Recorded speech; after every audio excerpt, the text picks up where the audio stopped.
viewers, I have political observer platform. Obey me, I subscribe, and you say obey me, subscribe, and like it, I share.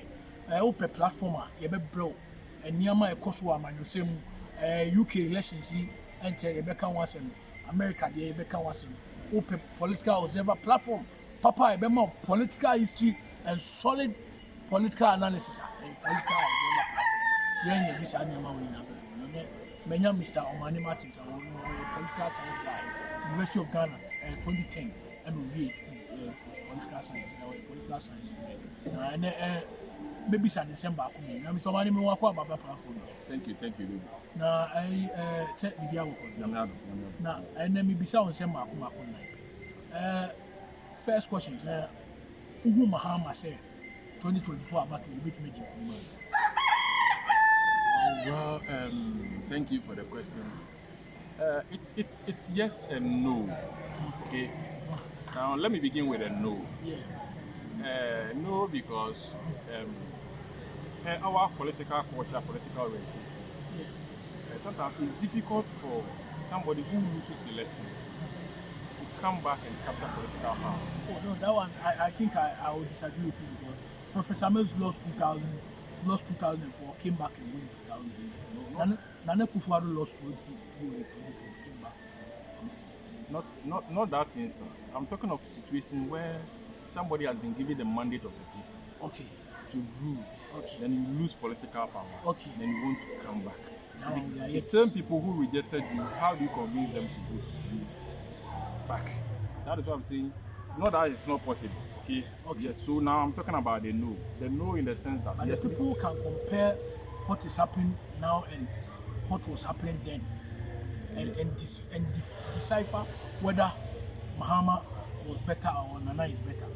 Yes. So that's why I said yes and no. Okay. Yes. So still with the no, yes. Though it is difficult, but there are exceptions. Even when an MP loses election and that MP wants to come back, it becomes very difficult. Yeah. But there are some instances where some MPs who lost elections were able to win. Yeah. You have the likes of Honorable Dominic Nitti, the Defense Minister, Honorable Collins Dauda, Honorable Catherine Afe. Yes, they all lost elections as members of Parliament. And Mahama as well. Oh, thank you. They were able to win the seat. Yeah. But most MPs who lost, they were unable to win. So what I'm trying to say is that it becomes when the electorate rejects you, sometimes it becomes very difficult for them to vote you back. Okay. So in that sense, it becomes very difficult for President Mahama to win. But don't also forget that as opposition leader, there's nothing that you can do to improve the plight of the people. Yeah. Unless the ruling government make mistakes or fail, then you can capitalize. But don't you think the ruling government is making a lot of mistakes? You come there, okay? Yes, you come there. So if the ruling government make mistake or fail, then the opposition leader can capitalize on it to campaign. Okay?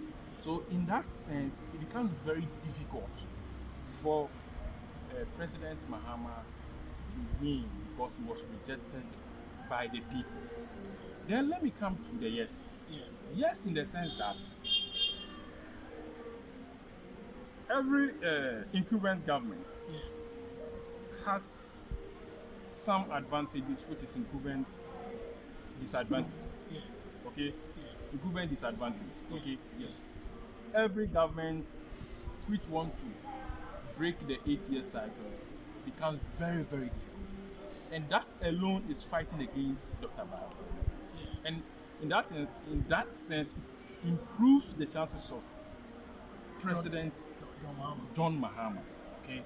So, then also, if you look at the standard of living, economic hardship, and other things going on, okay? I think people are complaining, and that alone improves the chances of the opposition leader, who is President John Mahama. Okay, so in that sense, yes, he can win, but it all depends on how the government of the day is able to minimize and reduce its mistakes and fulfill promises that they made to the people of the country. So if you ask me whether he can win or not, yes, that is it's both yes and no.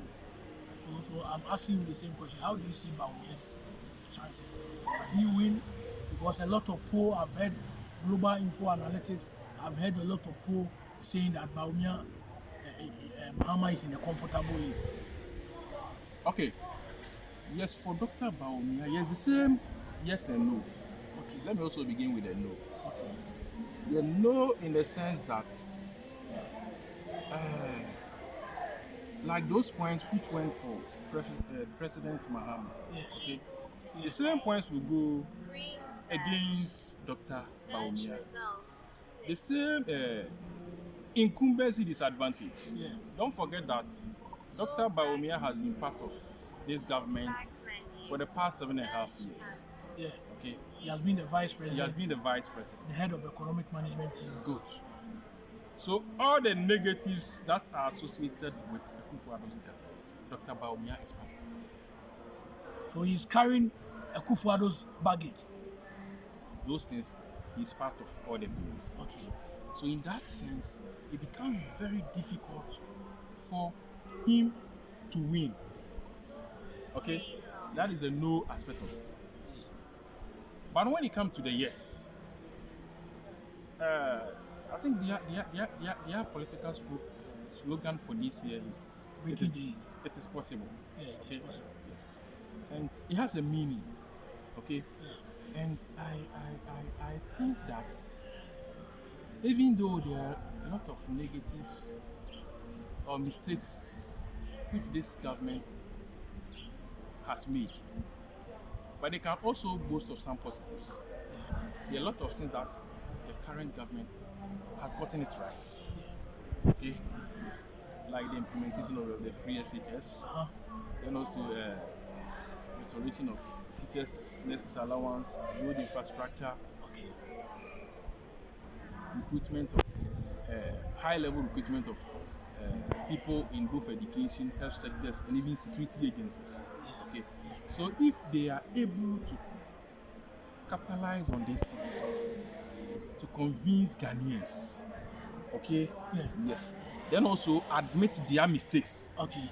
okay, and assure Ghanaians of how he, Dr. Bawumia, is going to correct those mistakes when he is given the mandate. Okay? Yes. If he is able to do this, it is possible he can win. Okay, this one, let me chip in. How do you see Alan's chances affecting the NPP? For Alan to maintain, some way, somehow, it may affect the MPP, but it may not be that significant. Why? In the sense that he perceives himself as somebody who is very popular in the country. Yeah. But when you go to the house, that is not the truth. Yes. Even in the Ashanti region, Alan Kyerematen is not that popular as he perceives. Okay. So if NPP is able to campaign and put his things right, Alan factor may not affect him. But which political party do you think stand tall between the NDC and NPP? Which of them do you think stand tall so far as the 2024 elections is concerned? Well, this is a very difficult question. But for any political party to stand tall so far as 2024 elections is concerned, then I think that party must have a good message. So far we have heard strategy and a good campaign. But which of them do you think have message? Because even the Mohammed's 24-hour economy, there have been a lot of explanations, which to me are still ambiguous.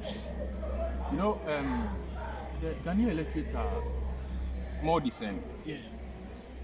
There's high level of enlightenment, okay, among Ghanaian electorates, okay, and for that matter, any political party that wants to win elections, okay, if you want the mandate of the people, you should be able to have a very good message, okay, coupled with credibility of the candidates. Okay. Let's take these two leading candidates, President Mahama and Dr. And they've all been vice president. And for that matter, they have a track record. Okay. So, apart from crafting a good message, having a good message for the electorate, your credibility also come to play. Okay, then the electorate will go back to your track record. So if you say you do ABC, they are going to check when you were the vice president and you had opportunity, what did you do? You get it? So for a party to stand tall in the coming elections, that party must first have a good message, strategy, then also good campaign. Though strategy and the campaign, yes, they are intertwined, but you can still separate them. Yeah. Okay, yes. And don't also forget that these days the parties invest in data, empirical data. Yeah. Okay, they do a lot of research. Yeah. Okay, yes. So and for that matter, they are able to obtain an empirical data, and they depend on that data to kind of draft their message and also strategy of campaigning. So how do you think MPP should take this global info analytic poll that came out yesterday? So what I see or what I believe is that as a political, the major aim of a political party is to capture Power. political power. Without that, the existence of political parties It's meaningless. Yeah. So whatever research that will come out, whether it is against you or it's for you, take it and work on it. Even if it is with malicious intention. As a political party, just assume that, okay, the data says that things are not going well with your party. And for that matter, what can you do to improve your chances of winning? So that is how they should take it. It's not about whether the research is in your favor or it's not in your favor, or whoever did the research does not belong to your group or whatever it is. Okay? Just take it, work on it to improve your chances.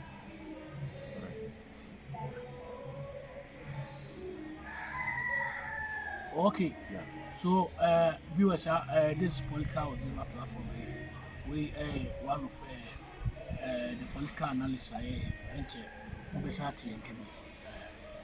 bye for now.